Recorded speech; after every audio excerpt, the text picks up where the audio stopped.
Ya, baik. Perkenalkan, nama saya Khairul Huda.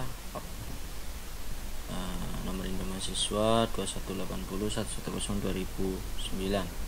Di sini saya akan mereview jurnal mengenai identifikasi miskonsepsi pada konsep ikatan kimia menggunakan tes Fortier multiple choice atau disebut 4TMC. Ya,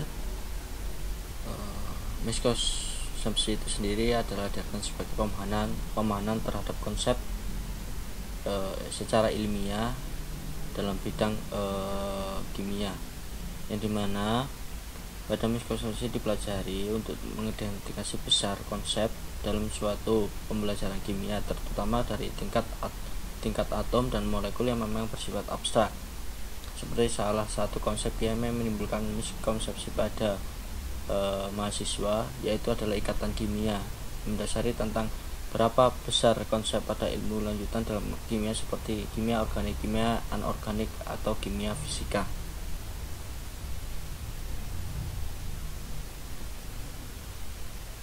Pada identifikasi miskonsepsi pada konsep pembelajaran, berbagai jenis instrumen telah digunakan, salah satunya instrumen tes Fortier multiple choice yang merupakan tes dengan dua tier kepercayaan diri atau disebut dengan confidence ranking atau CR. Confidence dalam instrumen tes 4TMC ini memungkinkan untuk menentukan tingkat kepercayaan diri secara terpisah untuk pemilihan mereka pada alasan atau juga jawaban. Pengembangan instrumen ini dilakukan untuk menyusun two-tier test berdasarkan teori.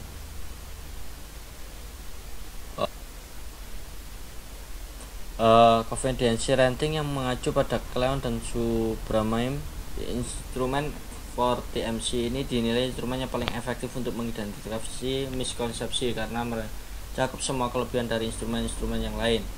Pada Cleon dan Subramanian mengatakan bahwa 4TMC ini dapat digunakan untuk menentukan sifat dan kekuatan miskonsepsi siswa pada konsep yang diamati dan bagaimana tingkat kepercayaan diri. Identifikasi miskonsepsi dilakukan menggunakan instrumen tes berbentuk 420 multiple choice. Jawaban dari tes ini kemudian dianalisis dan dikategorikan berdasarkan tingkat pemahaman. Hasil ini menunjukkan bahwa miskonsepsi sebesar 30,31% kategori rendah dan miskonsepsi signifikan teridentifikasi pada 8 dari 30 subkonsep ikatan kimia, subkonsep struktur Lewis dan kaidah oktet, ikatan logam dan sifat logam, senyawa ionik dan senyawa kovalen, teori Vespers dan teori domain elektronik, kepolaran molekul gaya van der Waals, dan ikatan hidrogen. Hasil identifikasi miskonsepsi siswa diharapkan dapat membantu dan menangani miskonsepsi pada siswa lebih awal agar tidak menghambat siswa dalam pembelajaran.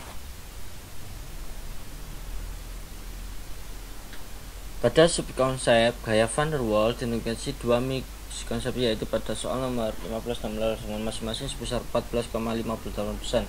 Keduanya tergolong miskonsepsi asli avokat karena memiliki skor rata-rata CR lebih dari 4.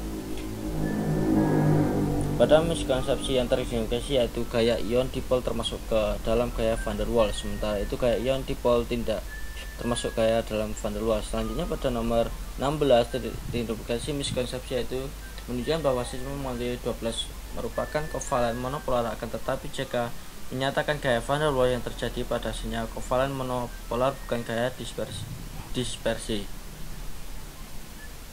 Sekian mungkin dari saya mengenai review jurnal tentang bagaimana cara kita memahami konsep antara ikatan-ikatan yang ada di pembelajaran kimia, salah satunya yaitu ikatan van der Waals. Terima kasih. Wassalamualaikum warahmatullahi wabarakatuh.